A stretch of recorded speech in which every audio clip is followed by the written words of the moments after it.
Welcome, everybody, and thanks for joining us on episode 44 of Health Talk with Dr. Cal. We are in the middle of a What Is series. In episode 38, we discussed what is chiropractic. In episode 39, we discussed what is acupuncture. In episode 40, we talked about what is hypnosis. In episode 41, we discussed what is naturopathy. In episode 42, we discussed what is iridology. Last week, in episode 43, we discussed what is reflexology. This week, we're discussing what is Reiki. Reiki is a Japanese technique for stress reduction and energy healing. It's done by laying on hands to balance the life force energy in your body. Have you ever felt low energy in certain parts of your body, maybe from a physical injury or even emotional pain? The aim of Reiki is to remove those blocks and improve the flow of energy around the body to speed healing and enable relaxation. Relax and recharge. Sounds nice. Hey, everybody, and welcome to Health Talk with Dr. Cal. I'm Nikki Sterner, and today we are discussing what is Reiki on podcast number 44. Hi, Dr. Cal. Hi, Nikki. I'm so excited to listen about Reiki today. But before we get that, can we go over the quote? Yes. Okay. Keep your face to the sunshine, and you can never see the shadows, by Helen Keller. Great one. Yeah. Especially for someone who was blind. Right? That's what I was thinking. I guess she feels, right? Yes. You feel that Wasn't sunshine. she deaf as well? Yes. Wow, amazing that so. she could accomplish what she did being in that condition. Hard to imagine. There was a woman who truly overcame her difficulties. Oh, yeah, right? Wow. Yes, definitely a cup half full type of attitude she had to have had. That gives you perspective. Yes. Yes. Yes. So, today, article of the day. Okay. Trauma isn't just psychological, it can impact your body too. Something we've been saying forever, right?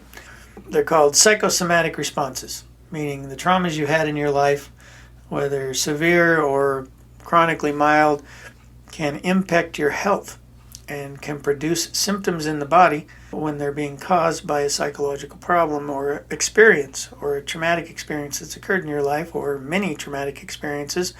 And what do we define as a traumatic experience? Something where your body reacts to it in a negative way. See, not everybody responds to given experiences the same, right? Some people can be exposed to something that might feel negative and bad to 100 people, yet one person may not be traumatized by that experience. The simple fact is, though, that if you are traumatized in some way, if your body reacts in a negative way, then it can produce physical symptoms in your body. And if you can counteract that negative feeling in that memory in your brain and remove that physical response when you think about that memory, you can heal from the problem and the physical effect can be resolved or go away. You know what it makes me think of? What? I read an article, Lady Gaga, singer, actor, extraordinaire. She was dealing with fibromyalgia, and it was linked back to she had a major traumatic event when she was 18 and just starting in the music industry. She was raped and controlled by someone that was obviously very high up. And so that left a lasting impact on her physical body. And it left pain because she never dealt with the emotional pain. She just hid it. And I don't even know if I don't think she will even say the abuser's name. But she's definitely has talked about the trauma and how it's affected her body, her physical body. And yeah, I think for years they said fibromyalgia was idiopathic or of unknown origin. And I think a lot of these conditions, especially the immune conditions or autoimmune conditions, which I think fibromyalgia could be placed at least on the edge of that diagnosis. It's an inflammatory response in your body. And so therefore, a lot of these things I think are related back to the way you react to a given experience. And in that case, it would be a negative response, obviously. And so that would carry on in her subconscious. And think about all the things in life that could re-trigger that feeling. It's chronic, becomes chronic. Anytime a man would probably come near her and touch her, or begin to impose control upon her, it would bring back all those feelings and develop into that disorder of fibromyalgia. And that's could definitely be connected. I don't know if you remember, Dr. Cal, she used to like cover her face in like the most outrageous things, like and outfits when she'd go to award shows.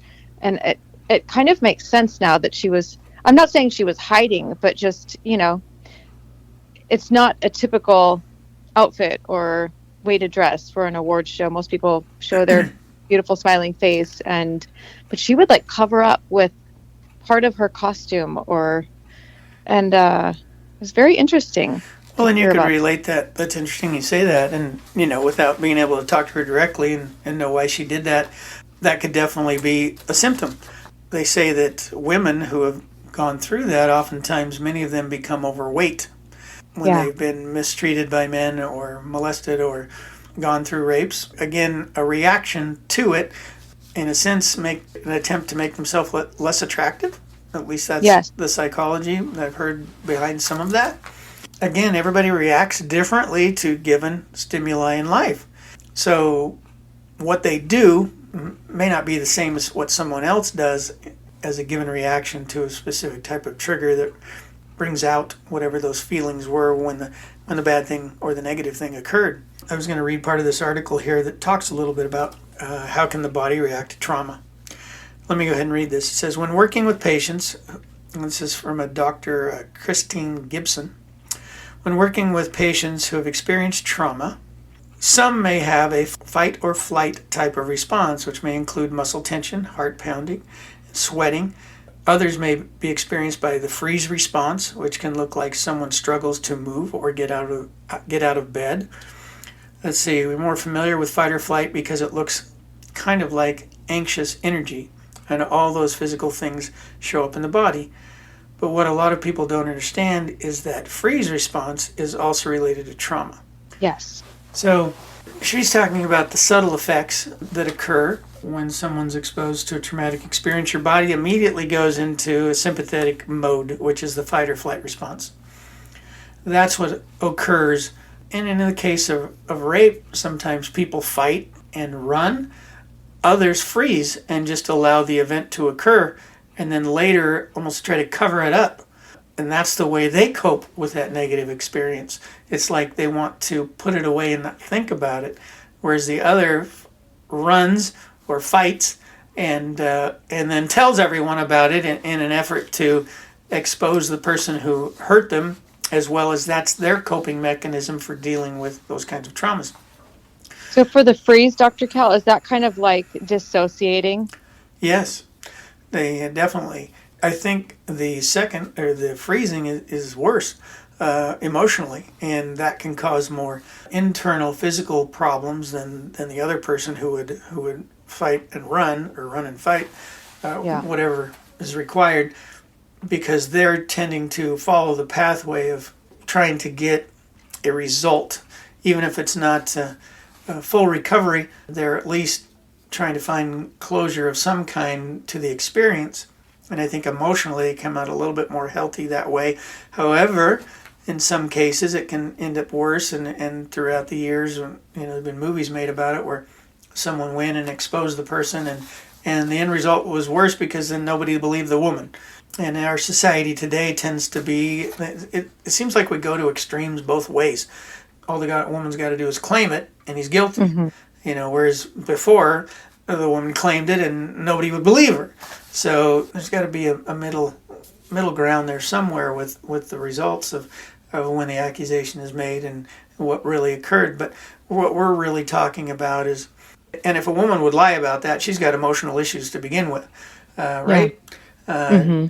But all these emotional things that happen to our life, which cause a negative reaction, build up in our mind, and they're stored there. And one of the reasons the body stores there is because it's a protective mechanism. You look at animals who can't speak like we do, can't communicate like we do. They have a traumatic experience in their life. Those things help them to survive. So if they've been attacked, it's like a fish. If he jumps on a hook and gets hooked, he sees the hook and he grabs it, thinks it's food. He gets hooked, but if he gets off, he's now had a response in his brain, his little tiny brain, that says, I see that hook or anything that looks like it again, I don't bite it. I stay away from it. And that's how I survive. Yeah. Similar with us, that Lady Gaga never put herself in that kind of situation again to where she could be compromised in that way. So she would now gained an intelligence to where she wouldn't allow herself for that to happen again. Does it sometime repeatedly happen to people? Yes. And in that case, they didn't really learn from the first time, or maybe those are people that shut it out of their mind and let it go as if it was nothing, no big deal, or it didn't matter. I could talk about that for a long time. What we're really trying to get at with this article is that there are truly physical conditions that occur from traumatic experiences, and there are many ways to help those things. Some of the therapies we do in our clinic are called mind-body balance. Hypnosis can help with those things. What you're trying to do is disassociate, and there are many other treatments, and this article talks about them, and we'll on the podcast description where you can look and read these articles that we talk about. This one, there's specific things psychologists do. There's one called cognitive processing therapy and prolonged exposure therapy. What's called this mind-body balance therapy that we do in our clinic is tied to disassociating the experience so that when you get triggered again, you can think about it, but you don't have an emotional response to it. And it's not hiding it away to not ever think about it or not have it come back to you if you do have a trigger. It's enabling you to not have an anxiety response when you think about it again. It's allowing you to let it go, let it get out of your system. So it's like, I'm not going to let that experience control me anymore. I don't need to be afraid anymore when I think about that. And that's where we want to be, right? We don't want to have that anxious feeling anymore. We don't want to feel the nausea or anything else. We don't want to feel like running and hiding when we think about something that happened to us anymore. We can recognize that something had happened to us in the past, but we don't need to react to it in a fearful way anymore. We can still know it's there. We can still avoid any future possibility of it happening because we have that knowledge, but we don't have to be afraid whenever we think about it anymore. Does that make sense? Yeah, absolutely. So there's lots of therapies out there, but that's the key. That is the key. That's what we want to do. We want to, if you want to get help, get over those things, you need to find the therapy, whichever gets you there, to where you're not having that physical, anxious, fearful response. When not being triggered. There's no more. No longer do you trigger negatively to that memory. Mm-hmm. Yes. Very good. Well, today we're talking about Reiki. Okay. Reiki, or did you have any other comments about that? Reiki kind of fits in here. I was thinking the same thing, actually.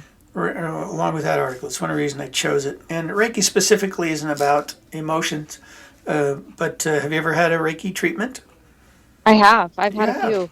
Okay. Yep, back when I was in my 20s. Okay, so how would you describe Reiki? And then I'll go into what this article says. It was kind of like, I believe I went in and talked about whatever was felt off. I don't know if it was energetically or emotionally or what was, I just kind of described what was going on. And then the Reiki healer put his hands above my body and just kind of helped to rebalance my energy. There you go. There you have it. Reiki is often referred to as energy therapy, right? Heard it called anything else? Energy therapy, energy healing. Yep. Energy work, I think is sometimes. Energy work. There you go. And it kind of, for some it makes it sound like it's way out there. Ooh, something weird. But really, let me read what I found in this article. It says, what is Reiki? Reiki is a Japanese technique for stress reduction and relaxation that also promotes healing. It is administered by laying on hands and is based on the idea that an unseen life force energy flows through us and is what causes us to be alive. If one's life force energy is low, then we are more likely to get sick or feel stress. And if it is high, we are more capable of being happy and healthy. The word Reiki is made of two Japanese words, Rei, or R-E-I, which means God's wisdom, or the higher power, and Ki, or Ki, which is life force energy. So Reiki is actually spiritually guided life force energy. Before I go on there, kind of goes along the principles of acupuncture, the meridians, the energy flow around the body, though they're not specifically treating any of the acupuncture points or discussing the meridians itself. We know now scientifically that the body generates energy. There is a level of energy flow being emitted from the body all over the body outwardly to others. Some people call it an aura. Probably do another podcast on what are chakras, things like that. I think that would be a good one. Maybe we'll do that one next. We're still discussing what will come after this one. We produce energy. There's no doubt about that. When we get close to someone else, our energy interacts. There's a connection. What happens when you get a Reiki treatment? Basically, they're using their hands, and they do a form of diagnosis. You went in and explained symptoms you were having or things you were feeling, and that gave the Reiki specialist an idea of where to focus on your body.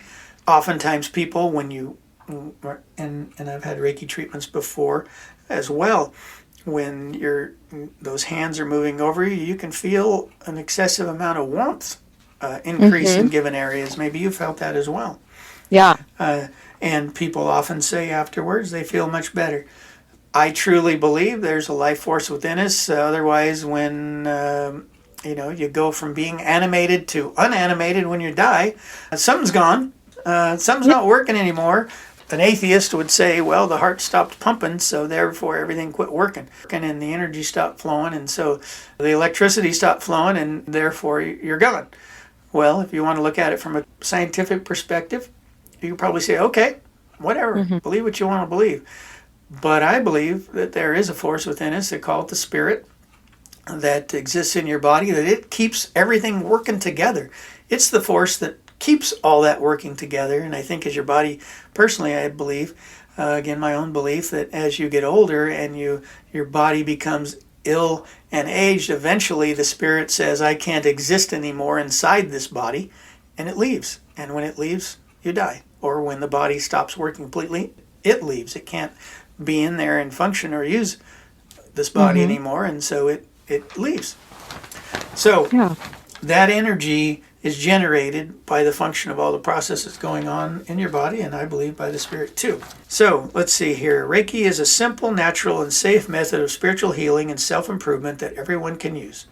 It has been effective in helping virtually every known illness and malady, and it always creates a beneficial effect. It also works in conjunction with all other medical and therapeutic techniques to relieve side effects and promote recovery. I took this from Reiki.org.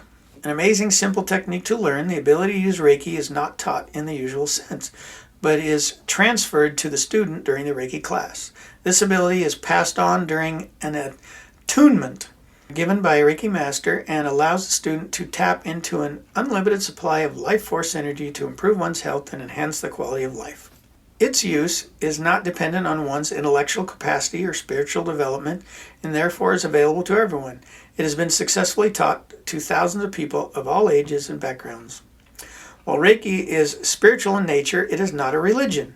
It has no dogma. There is nothing you must believe in order to learn and use Reiki. In fact, Reiki is not dependent on belief at all and will work whether you believe it or not, because Reiki comes from God. Many people find that using Reiki puts them more in touch with the experience of their religion rather than having only an intellectual concept of it. While Reiki is not a religion, it is still important to live and act in a way that promotes harmony with others. I'm probably butchering this name. Mikao Usui, the founder of the Reiki system of natural healing, recommends that one practice certain simple ethical ideals to promote peace and harmony, which are nearly universal across all cultures. There we have it. Reiki is considered energy work or balancing the energy in your body. We could say it interconnects, overlaps with acupuncture, meridians, could overlap with mind-body balancing in a sense. anything that's balancing your energy levels, that's balancing your anxiety, your emotions, could fall into these kind of categories. But typically when people say that's energy work, they're referring to Reiki. Does that make sense to you? Does that agree with Yeah, I was your going to ask. understanding? So, when did you have Reiki sessions? When I was in school, going through chiropractic school, there are different, you have people from all walks of life have done all kinds of things, and there were people going, becoming doctors of chiropractic that had formerly learned Reiki and use it on people. And since we've been in practice, we've had people come in who use it or have had it done. And oftentimes people, not even calling it Reiki, do what Reiki describes, where it's just a matter of laying your hands over somebody's body, around their brain, around their head, around their legs, or given injuries in the body, and just keeping your hands, within an inch of the body and moving around, holding it in given areas. I've often had headaches. Haven't had any for a long time, but I can remember times in my life where I've had headaches and had my wife just sit there and give me a little energy treatment, and just having her hands there right next to my head, and after an adjustment or situations like that, and felt the headache go away. There's a multitude of ways to heal naturally, and there's all kinds of things out there to try. And I suggest to people, if if one thing doesn't work, no different than what the medical doctor will do. Here, take a drug. That one didn't work. I got another one. So, Right. But in this case, you're doing something natural and healthy for you, and it's not going to harm you in the process either. So, and it's not voodoo. It's not. Some people are afraid of these kinds of things because they think they're mystical and come from a dark source, and that could be nothing but farther from the truth in this case with Reiki. You said it comes from God. It's spiritual healing. Yeah, the whole basis is that you have a spirit inside you, and the energy and connection between the spirit and the body get out of balance, and we're just helping everything reconnect and Say that one more time. Spirit inside you. I'm not sure I can say that a second time. You said there's a spirit inside you. Yeah, the spirit and the body connect, and they can get out of balance. That connection can get out of balance, and that's where I see the energy levels are in flux. They say those that can see auras, and that, again, getting out there. Some people can't handle this information. They think it's just way too unscientific, and that's okay. I'm okay with that. I think everybody needs to be wherever they feel comfortable, and if your faith or your belief is in modern medicine and big pharma and the AMA, you're far more likely to feel better and have your symptoms resolved by going that route than you will be if you have a bunch of doubt related to a natural form of healing. Seems like most people that eventually come to see people like me are people that have been the medical route and they didn't get any help. Right. And they spent lots of money doing all that, and ultimately they're like, this didn't work for me. Is there anything else out there that will help? And so they're I'll try anything now, and they walk in the door, and we have a very high success rate. But even saying that, there's always some people that I think just fall on the spectrum of the faithless or the negative, that they just have reached a point in their lives where they just feel no matter what they do, it's not going to work. And when you're in that mode, it's very hard to get out of that mode. We've helped a lot of people get out of that mode over time, especially with the emotional therapies we do. Yeah. But sometimes people are just so stuck in that mode, they get to a point where they don't believe anything can help them, and that's what often ultimately leads to the separation of the body and the spirit, or death, as we call it. Yeah. Very interesting. Wow. Yes. Huh. Anything else to add about Reiki? No, I think it gives you a general idea what Reiki is. Go give it a try. I, at times, use those kinds of things in my practice, too, when I feel like I wouldn't call myself a Reiki master, but I know that energy gets out of balance. I learned that from acupuncture. I typically begin with the things I feel my expertise is in, and that's using the chiropractic adjustment, the soft tissue therapies, breaking up the adhesion, the myofascial adhesion, getting people on good nutritional supplements and getting them changing their their eating habits so that they're eating healthy and helping their body heal that way, and getting them emotionally balanced as well. And I would say the Reiki probably falls into helping all of it in a way. It doesn't supply any nutritional benefit, but balancing the body's energy, helping everything work right, or improving that connection between the body and spirit is going to be beneficial to anybody. Yeah. Adding that in is definitely going to help the body to heal, no doubt. Absolutely. All right. Well, thank you, Dr. Kell, for explaining to us what Reiki is. A big thank you to our sponsor, oceanbaynaturals.com. You can go there and find healing products for the skin and the body. And also, if you have any questions that you'd like us to answer, Dr. Kell to answer on the show, you can email healthtalkwithdrkel@gmail.com. And that's DRKELL@gmail.com. Anything else, Dr. Kell? Just again, the Standard Process website you'll be able to go on and order Standard Process supplements is holistichealth.standardprocess.com. Fantastic. All right. Well, thank you for listening, everyone. Our podcasts drop on Tuesday, so please tag a friend or family member if you enjoyed this, and we look forward to speaking again next week. Thanks, Dr. Kell. Yes, thank you, Nikki. Everybody have a wonderful day. Bye-bye. Okay. Thanks, everybody. Bye-bye. While we make every effort to broadcast correct information, we are still learning. We will double-check all facts, but realize that medicine is a constantly changing science and art. One doctor may have a different way of doing things from another. We are simply presenting our views on how to live a healthy lifestyle that will be as evidence-based as possible. We welcome any comments, suggestions, or corrections of errors. We take no money from drug or device companies. By listening to this podcast, you agree not to use this podcast as medical advice to treat any medical condition in either yourself or others, including but not limited to patients that you are treating. Consult your own physician for any medical issues that you may be having. This entire disclaimer also applies to any guests or contributors to the podcast.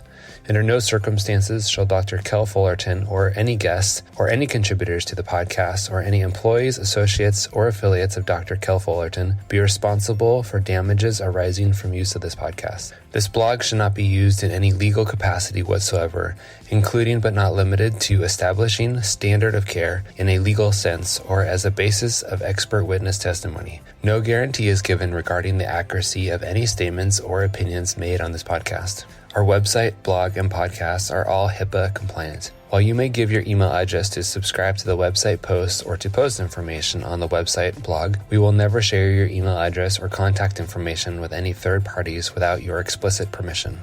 The contents of Health Talk with Dr. Kell podcast and the show notes are all copyrighted. All blog posts, podcasts, and show notes that are distributed to the public for free can be redistributed via hard copy or electronic copy for free only if Health Talk with Dr. Kell is included as the acknowledged author within the actual media that is being redistributed. The Health Talk with Dr. Kell podcast is a production of the Orange Stack, with executive producers Dr. Kell Fullerton and Eric Hammond and hosts Nikki Sterling.